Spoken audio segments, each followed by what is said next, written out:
welcome to the show. So, I'm going to discuss some of the recent developments that have been happening in the crypto world. And I want to kind of connect some dots for everybody to see a bigger picture that is pretty clear to me, but it's difficult to articulate. So, first piece of information is Treasury Secretary Bessent says that the debt limit is not, if the debt limit is not resolved, it could trigger. And you can see that the debt load is at $36.2 trillion. And this is putting an enormous amount of pressure on the housing market. At the same time, there's a record amount of crypto funds, $7 billion in May, signaling rising institutional demand for digital assets as a hedge in unstable markets. So recently, Jamie Dimon came out and talked about the cracks that are happening in the bond market, and this is concerning investors. So they're looking for other opportunities, and crypto is insulated from all of this. Ondo came out and put out a tweet talking about bridging OUSG to the XRP ledger. So there's going to be a seamless minting and redemptions with Ripple's RLUSD. So OUSG is going to be paired to RLUSD. If you're not aware, Ondo is partnered with BlackRock, and that's because the Bildle token. So BlackRock issued a token that is called the Bildle token. The Bildle token is not meant for retail. So institutional investors, people that have their SEC licenses, are allowed to invest in the Bildle token, which is essentially a BlackRock money market fund. The partnership between Ondo and BlackRock is that BlackRock would have $100 million in liquidity between OUSG and Bildle. This ensures that there's enough liquidity between OUSG and Bildle at all times. Now, OUSG is more meant for retail-facing consumers. Circle's partnership with BlackRock is something similar as well. With the recent developments between Ripple, RLUSD, Ondo, OUSG, the Bildle token, USDC, I think it's pretty straightforward that all of these different stablecoin providers are setting up agreements so there's ample liquidity between all of the stablecoins. Next piece of information was Guggenheim put out this prior to the Ondo tweet, and it talks about putting digital debt products on the XRP ledger through a new partnership with Ripple. So this is a little bit different as well. This is unsecured debt. And this is an article that points out some of the intricacies that are happening with OUSG as well as with the XRP ledger. And one of the quotes from Marcus Infanger was, OUSG is going live on the XRP ledger, demonstrates that tokenized finance is no longer theoretical, it's maturing in real markets. Institutions can now access high-quality assets like U.S. Treasuries on public blockchains with the compliance and efficiency they need. This represents progress in bringing trusted financial assets into a 24/7 market, enabling greater liquidity, operational efficiency, and faster access to capital. And it also talks about a Boston consulting group predicts that asset tokenization can unlock $19 trillion market by 2033. And then they have 24.4 trillion. So that is a lot of capital coming into the crypto market. And this is just real world assets they're talking about. So there's still other verticals. There's DeepIn, there's AI trillion that can come into the crypto markets. The XRP ledger has curated a list of functions specifically designed for key financial use cases. They're aimed at things like credit, tokenized real world assets, issuing stable coins, and payments.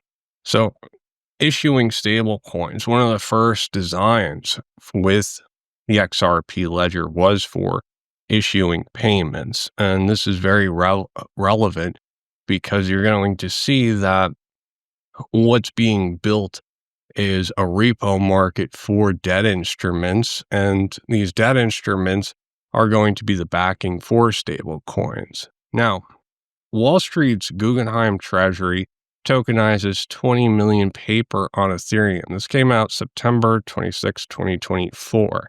And this was prior to the Ripple announcement, but it gives some insights, and it talks about the commercial paper being on the Ethereum blockchain.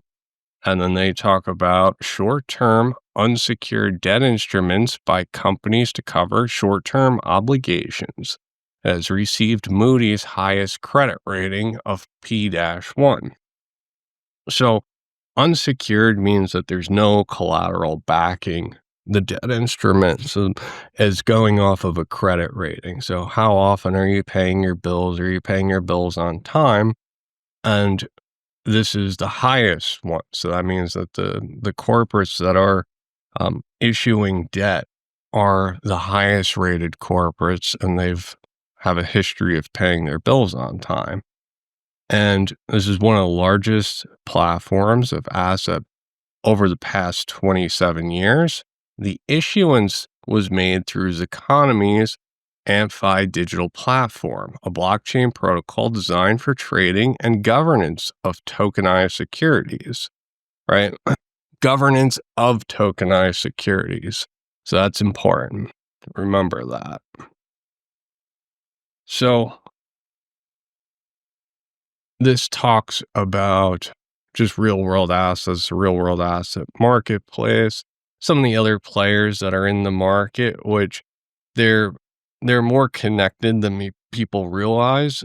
Like Brad Garlinghouse was just saying at Apex, this should be a collaborative environment instead of being as tribal as it is. And here's more information. Guggenheim partners through its subsidiary at Guggenheim Treasury Services. They've partnered with Ripple to launch a U.S. Treasury-backed fixed income product on the XRP ledger. So, again, powered by Economy. And this is Ripple's backing the move with a $10 million investment, and the asset may become purchasable using RLUSD, Ripple stablecoin. So now there's a bridge between OUSG, RLUSD, to Guggenheim's commercial-backed paper. And that's what I was talking about earlier about the different risk between everything, right? There's subtle differences, and having some type of bridge between it where the difference is just a little bit minuscule versus something that has a lot of a difference. So the tokenization of real world assets is accelerating across Wall Street, with BlackRock, Franklin Templeton, and Fidelity offering tokenized money market funds. On crypto native front, Midas and Securitize are expanding access to tokenized securities. So remember, Securitize, one of the investors in Securitize was Ripple, and Midas is on Algorand. And let's go on to the next piece of information. So again, Economy, right? So that's Guggenheim's partner was Economy. At the same time, we just saw out of Apex that Ripple announced the XRP Ledger sidechain that is Ethereum compatible sidechain. So it's EVM, which is Ethereum virtual machine, which means it's open. You can create conditions. You can create whatever you want on EVM. All right. Now, with all of this going on, we've seen the announcements of Bank of America, JP Morgan Chase, Wells Fargo, Citigroup, all launching their own stable coins, right? And Bank of America just came out and reiterated that they're going to launch a stable coin as soon as possible. And then we have Flare, the Saudi prince I made a video about that helped Vivo Power raise $100 million to purchase XRP. It looks like they're going to make that into FXRP, and they're going to stake FXRP to get Flare, and then they're going to compound it, right? So that's really big news. And then note that Flare is an EVM chain, right? So it uses Ethereum virtual machine, but it has oracles built into it, so you can take your assets from other chains and bring them onto Flare, and it's a very secure way of doing that, right? So it's competing with Chainlink and some of the, well, I wouldn't say competing with, but it's its own design, and it has very similar types of services like Chainlink, because it's got the Oracle feature, and Chainlink is specialized in oracles. And remember, Vivo Power, their whole use case, right? One of their use cases, building solar energy to mine Bitcoin, to mine Dogecoin, to mine AI.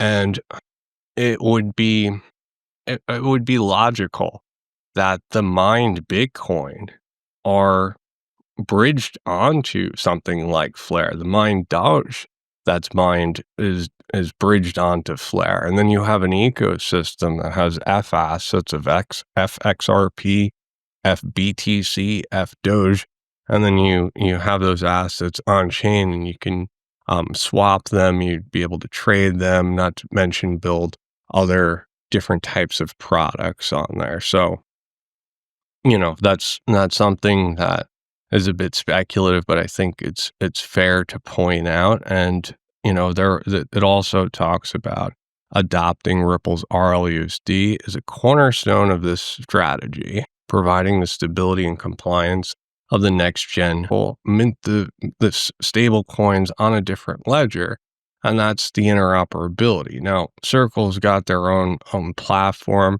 It's forget the name of it off the top of my head, but it's its own mechanism, so you wouldn't have to call them or anything. You would just be able to do it through their website, and you'd be able to move assets from one ledger to the next. So all of these different ledgers are a universe of different networks, all being tied together with stable coins, right?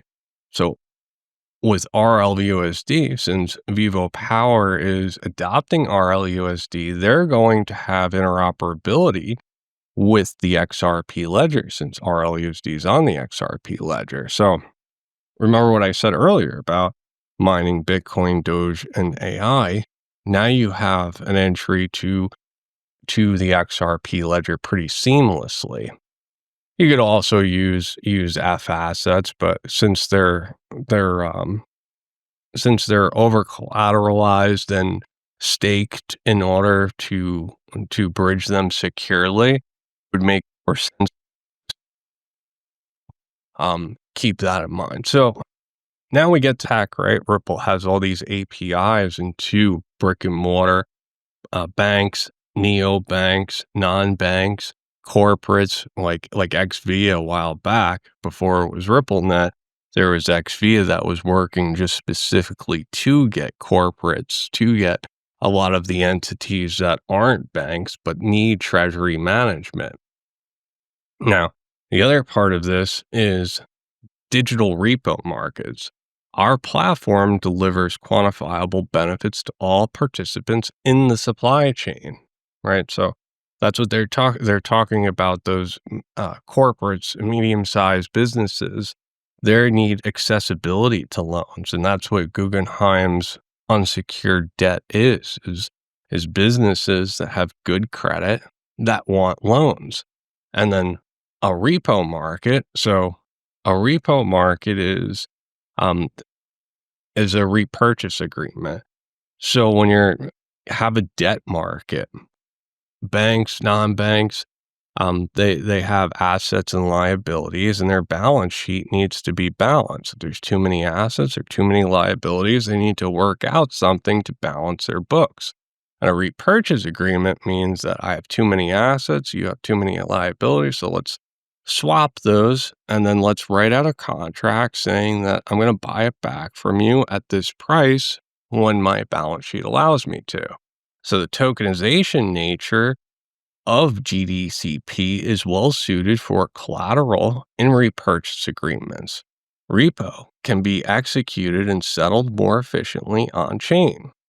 So this is a repo market. That's why you're seeing USDC, RLUSD, OUSG, Guggenheim's debt commercial paper is because they're setting up some type of system where you'll be able to exchange debt and then mint your stable coins. Remember what David Schwartz says, that the XRP ledger was created to create um, to create stable coins. You'd be able to mint stable coins with the XRP ledger. Now, when we go back to Economy, I have something called the LEAP program, which is Liquidity Enhanced for Accelerated Payments, and our flagship program designed to transform how businesses manage trade finance.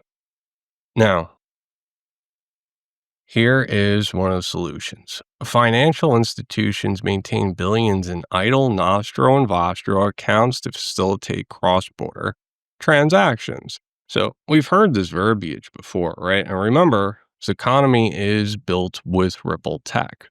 Leap's digital commercial paper and blockchain settlement technology transforms this model, reduce pre-funding correspondent balances by up to 40%. Since you're swapping assets in real time and you're swapping the assets, you're able to save money because you don't need to hold on to all these different assets. You're swapping them in real time. So this is going to add tremendous efficiencies into this repo market. Now, I had another part highlighted, but it seemed to have gone away. But it basically talks about cost efficiency, and just working capital transforms 25 plus days faster, payment cycles for suppliers. So this is going to really add a ton of efficiency into the corporates that and need again, this is going to amplify how much demand there is for US debt. The other piece of information is Economy's CEO, right? His LinkedIn, when you read his bio, it says that previously I drove business growth while delivering operational excellence at Onyx, now Connexus by JP Morgan, the first bank-led blockchain platform for exchanging value, information, and digital assets. So we know JP Morgan has a platform called Onyx or Connexus now, and Connexus is just announced a partnership with Chainlink and Ondo. And Connexus is supposed to be a new upgraded system to exchange value within the JP Morgan network. So now you're connecting these different networks together. It's a universe of different networks all connected together, and assets move freely through them with stable coins. And so this came out while I was making the video. I was making this yesterday, but my lights went out midway through. My internet went out due to a thunderstorm. So, this just kind of confirms everything that I was talking about. Digital commercial paper, a fixed income asset secured by U.S. Treasuries and rated Prime 1 by Moody's, is now live on the XRP ledger, a public blockchain built for the efficient tokenization of real-world assets. And it talks about lower transaction costs, 24/7. And ZK Poker is hosting an awesome tournament to celebrate their latest proposal. There are 3 free-to-enter free rolls with 4.25 ICP prize pool each, happening at 9 p.m. CET time zone, plus a Saturday buy-in tournament for 0.2 ICP. The ZK Poker DAO launch is coming, and prizes are to get even bigger. Full disclosure, this is a sponsored ad, but I am confident working with ZK Poker because I've had some of the best devs. Check out their GitHub, and there is nothing to cause concern. They're bringing transparency in a market that is typically opaque and is often cheating players. So be sure to check them out. I'll leave the link in the description below, and let me know if you're going to play. Maybe I'll see you at the tape. Kind of what we're seeing is a large platform being built with all the major players, making debt accessible, making treasuries accessible, a repo market, everything corporates would need to manage their treasuries, to get loans, to do things like this. Now, the market for tokenized real-world assets is projected to grow from 600 million in 2025 to nearly 19 trillion by 2033, according to Ripple and Boston Consulting Group. Bonds are expected to be the leading asset in this shift as financial institutions turn to public blockchains like the XRPL to modernize payments, reduce costs, expand access to financial markets. Digital commercial paper is moving this vision beyond a proof of concept, demonstrating how regulated financial products can be efficiently issued and transacted on-chain. Ripple will invest in DCP as part of its broader effort to bring institutional real-world assets to the XRP ledger. This builds on Ripple's investment in tokenized U.S. treasuries through projects such as Ondo's OUSG and Archax ABRDN's money market fund. So again, you're seeing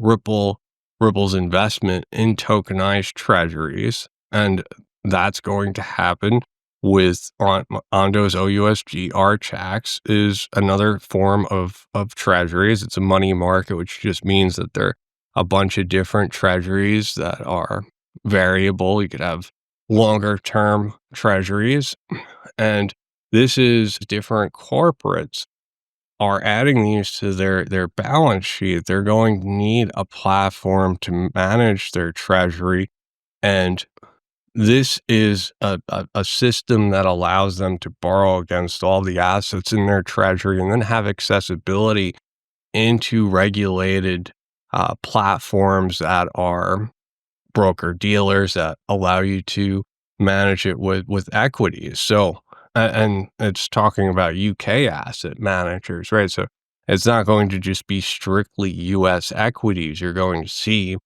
worldwide equities and eventually worldwide debt all being put on these various different platforms that are all interoperable with each other, creating a new financial system. And this new financial system is going to be more use cases and more demand for treasuries. That Jamie Dimon said that there's cracks being shown in the bond market. So now there's going to be more use cases and potentially stopping interest rates from rising exponentially. And eventually, it's Chris Larson's prediction that digital assets could save the economy from a 2008-like crisis.